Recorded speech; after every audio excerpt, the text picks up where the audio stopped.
All right, this is part 2 of the lecture, Liquids, Networks and Movements. Some of the key concepts we'll be looking at in this part.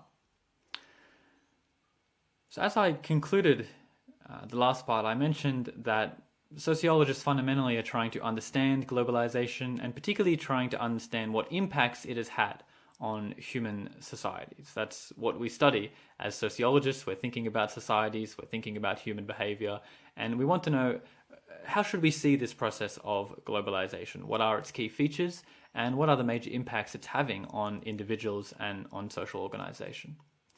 There are a couple of things you can do with this that could involve a more objective analysis of exactly what consequences globalization is having.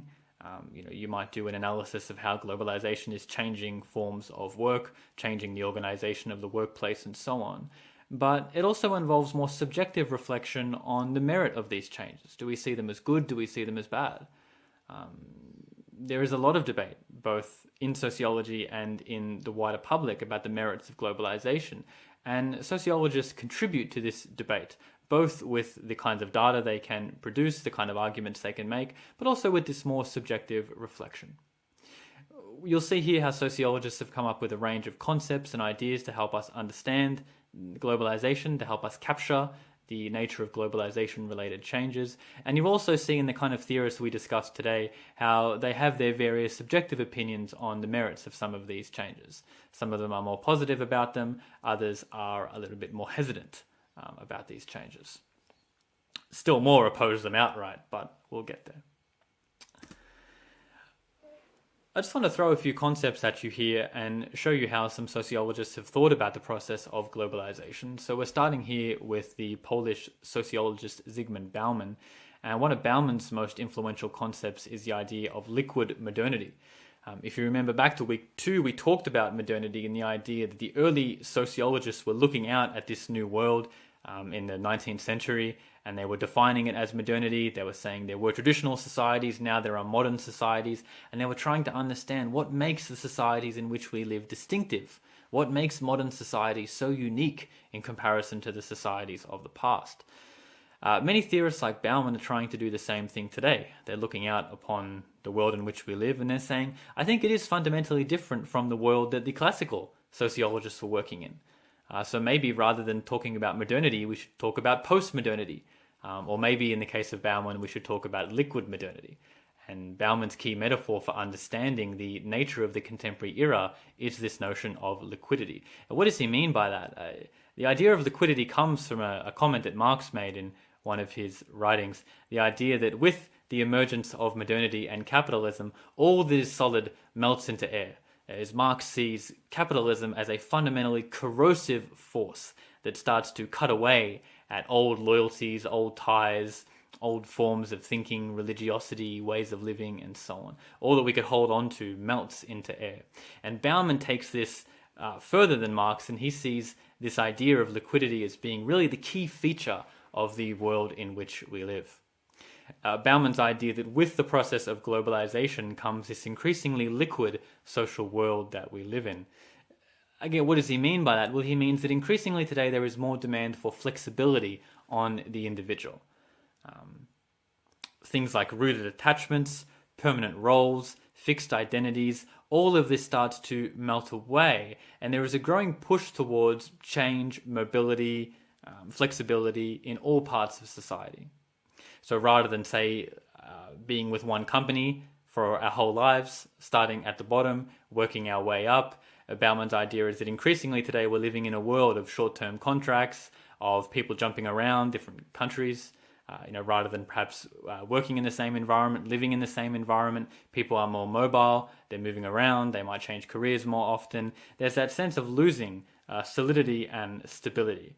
And Bauman typically sees this as a rather negative personal experience, although he is a complex enough thinker that he sees some positives as well. One of the key things that Bauman is hinging this idea on is the idea of a move from Fordist towards what are called post-Fordist forms of production. So if you think of the traditional working environment of the Fordist era associated with, Ford car manufacturing and so on, we think of the assembly line, we think of workers doing highly specialized tasks, we think of companies that are primarily interested in manufacturing, we think of companies that try to control every aspect of the manufacturing process, companies which are strongly vertically integrated in that sense. Okay. Bauman's idea is that today we're increasingly moving towards a post-Fordist kind of economy.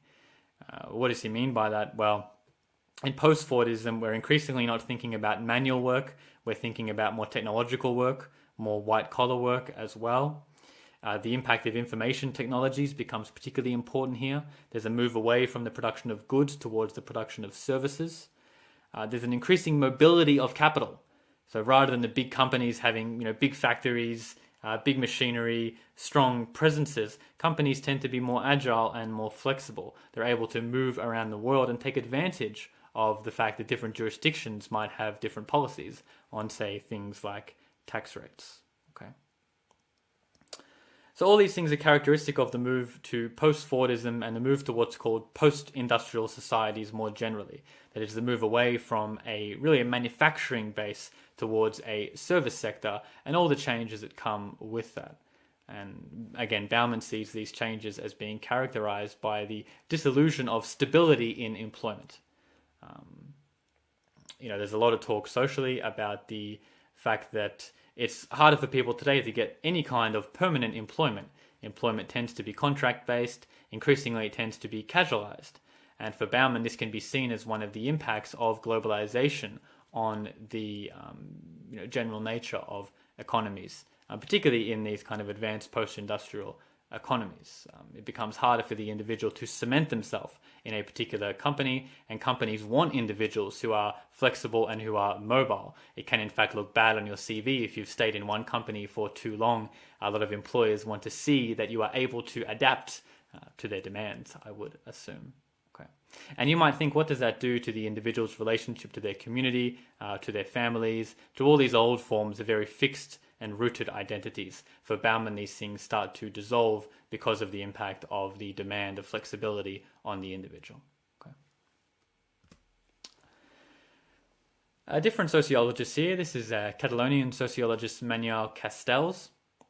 Castells is famous for coming up with the concept of the network society. In contrast to Bauman and his idea of liquidity, Castells thought the dominant feature of the modern age was the idea that we are moving increasingly towards networked forms of organization.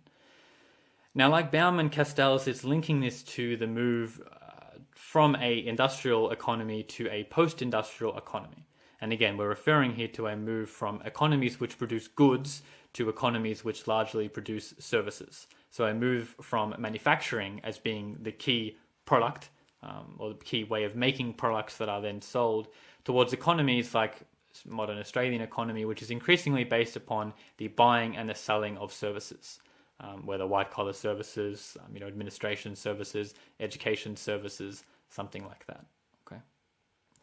Castells tries to capture this transition with the idea of the network society. He believes that increasingly social organization is done on the basis of networking rather than on the basis of more strict and rigid hierarchical forms of organization. And Castells sees the impact of information communication technology as being particularly important in this transition. And I'll say more about this here. So for Castells, when he thinks about the major companies that dominate the environment today, when he thinks about how the workplace is structured today, he increasingly thinks that companies are moving away from these very old Fordist models of strong hierarchies, strong bureaucracies with, reporting chains, people at the top, people at the bottom, and people at the bottom trying to work their way up. Things like this for Castells were the old way of organizing the economy, and increasingly we're moving towards this network structure. If you think of many of the world's largest companies today, they're not really producing things per se, but they're operating on the basis of linking individuals together. Say on an e-commerce platform, there are certain e-commerce platforms that don't sell anything themselves, but they simply make their money by linking buyers and sellers together. You can think of other aspects of the gig economy as being like this too. Companies like Uber or Airbnb, for instance, that don't really own anything themselves. Uber doesn't own fleets of cars or something like that. They're simply a platform for linking individuals together. And so Castells' idea is that increasingly the modern economy is based around this idea of linking rather than actually producing, especially producing any kind of material goods. And a lot of this comes from the impact of information communication technologies, or ICTs, on the way that production is done. You can link Castells' idea with the idea of liquidity. For Castells, companies increasingly want to be networked. They don't want to have very strong physical presences. Rather, they want to have separate nodes around the world, because for Castells, this creates greater flexibility. If you have a big company with a big command structure where everything has to be delegated upwards in a chain of authority, companies like this tend to be slow to respond to changes in the market. And for Castells, in the contemporary environment of increasing economic competition, what's going to happen as the result of that is those companies will be left behind. So think again about that Bauman idea of liquidity, flexibility. Companies today want to be nimble, agile, quick to respond to the market, and that requires these very complicated, decentralized networks of communication and production. And this is something which Castells was particularly interested in, and interested in the impact that would have on companies, on workers, on societies, more generally speaking. Thinking about that more general point, Castells argues that the network structure is not only becoming dominant in companies or in the economy, but also in other forms of social life as well. And particularly he was interested in the impact of the network structure on social movements. So Castells has a famous work that I have pictured here where he looks at contemporary social movements, and he makes the same argument that contemporary social movements are increasingly adopting this network structure rather than the more hierarchical structure of old. So rather than a centralized point of decision making that makes a decision that is then spread out down through the hierarchical chain, Castells' idea is that many contemporary social movements operate via these decentralized nodes that are largely autonomous from one another. And this, you can apply this analysis to all kinds of social movements. You can think of contemporary terrorist organizations, for instance, and how many of them have operated through these decentralized nodes around the world, not being issued commands by some central body, but largely being autonomous in their operation while still flying under the banner of some ideology or idea. Likewise, you can think about progressive social movements. Again, something like Black Lives Matter is a good example. Certain movements against climate change could come under this heading as well. Rather than having one decision-making body located somewhere that coordinates all the activity of various protests and movements around the world, these things are much more organic in nature, with different chapters, different bodies that might not really have any communication with one another, but that have a central idea in common that becomes taken up at various points in the network. So as I've said down the bottom here, increasingly social movements today tend to adopt this network structure. They are decentered and they are largely locally autonomous, which I think is quite interesting. And they're often using global platforms like social media in order to communicate and coordinate. But that coordination, again, is not happening from a central node and then spreading out. It's something which is happening from all different sites and networks around the world. There is no one group of individuals or people who are in control of many of the contemporary social movements. It's a much more decentralized structure. And it's interesting to think about how that might enhance the ability of these social movements to affect change, and also the opposite. How might that hamper their effectiveness when trying to instigate global change? All right, those are some of the ideas of Castells. There's one more figure I wanted to talk about in this section, which is the German sociologist Ulrich Beck, who has been particularly influential on sociology in the past 30 years or so. Beck is particularly interested in the idea of risk, and he's trying to pin down, like these other sociologists, he's trying to understand what is the fundamental change that's going on today. For Bauman, it was this push towards liquidity. For Castells, it was the push towards networks. For Ulrich Beck, the distinctive characteristic of modern society is that we are increasingly conscious of risk, and the kinds of risk that we are conscious of tend to be increasingly global in scale. And so Beck came up with this famous idea of the risk society, and he believes that we live today in what he called the world risk society, where there are increasingly these very large-scale, continental, global risks that we are conscious of, we are facing, and that we have to somehow combat as a world together. So Beck was really interested in how globalization itself could create new kinds of risk in the world, and then how these risks could then push back and influence the process of globalization. So to give you some examples of this, you can think, well, one of the key processes of globalization was the development of industrial capitalism. As I mentioned, this was crucial to economic globalization. Buying products from around the world, shipping products from around the world, production chains, which, parts of a commodity are produced in various locations around the world. Beck would be interested in the environmental consequences of this. How has this created new kinds of risk, say risk in the form of climate change? Beck might think about how global networks of travel have enhanced new kinds of risks, like the risk of pandemics and disease. We've seen it's been incredibly hard for countries to control the kind of international spread of COVID, because even if you want to shut your border, there still has to be some kind of movement of people. Our economies, our societies are so deeply interlinked that it is basically impossible to simply shut the border entirely. And this makes it almost impossible for countries to control something like the spread of a pandemic. So Beck is interested in all these ways that globalization exposes us to new kinds of risk, and how these risks, in his words, slip under national borders and then challenge the power and the authority of the nation state. So as I've said down the bottom here, Beck's key idea is that the global nature of risk actually then tends to reinforce the process of political globalization, because countries dealing with things like climate change realize that they can't deal with these problems on their own. The nation state alone cannot solve problems like COVID, it cannot solve problems like climate change. So it increasingly looks towards forms of international cooperation in order to deal with these different risks. Okay, so Beck has this kind of interesting analysis where the process of globalization creates new kinds of risks, and increasingly these risks can then reinforce the process of globalization by pushing us towards forms of international cooperation. But again, Beck is a sophisticated enough thinker that he would also think of ways that this process could be operating in the other direction. How the risks associated with globalization might push people towards new forms of localism, or perhaps new forms of nationalism, seeing a world full of risk and danger, whether in the form of terrorism, climate change, COVID, etc. People might retreat back to more localized forms of political organization.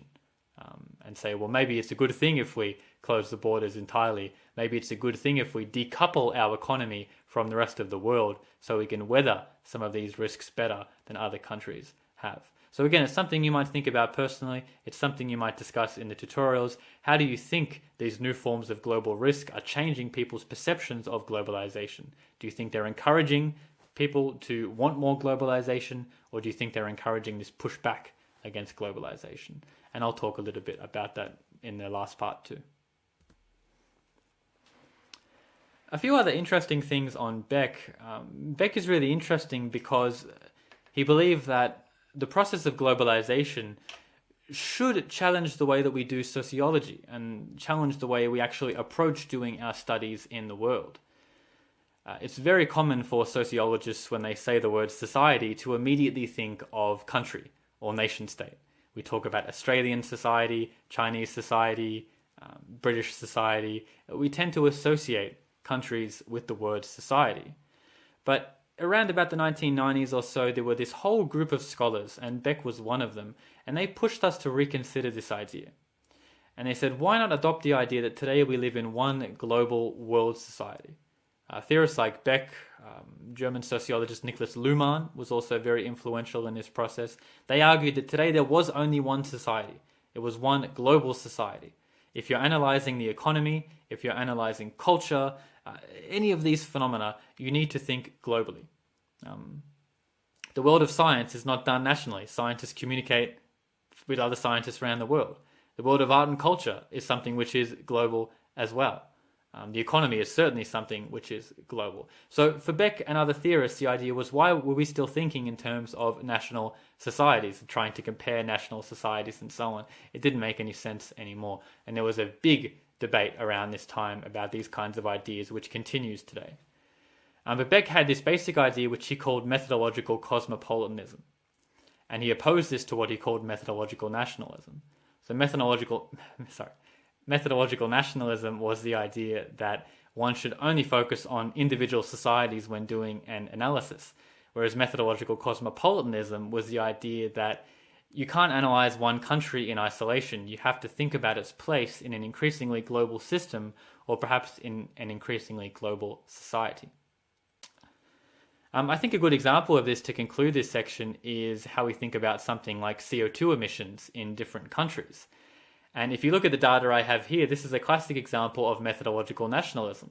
So we take each country and we simply see, how much energy does this country consume in various forms of production. Here it's energy and cement production. And this creates all kinds of political conflict. Countries look at other countries and say, well, your emissions are higher than ours per capita. And people in Australia might say, oh, well, what we do doesn't matter because it's the Chinese emissions are so much higher than ours. But Beck would say, why are we thinking about this in terms of methodological nationalism? The economy is not confined to individual countries. Some of the highest CO2 emitting countries in the world are the oil producing countries. But who is using that oil?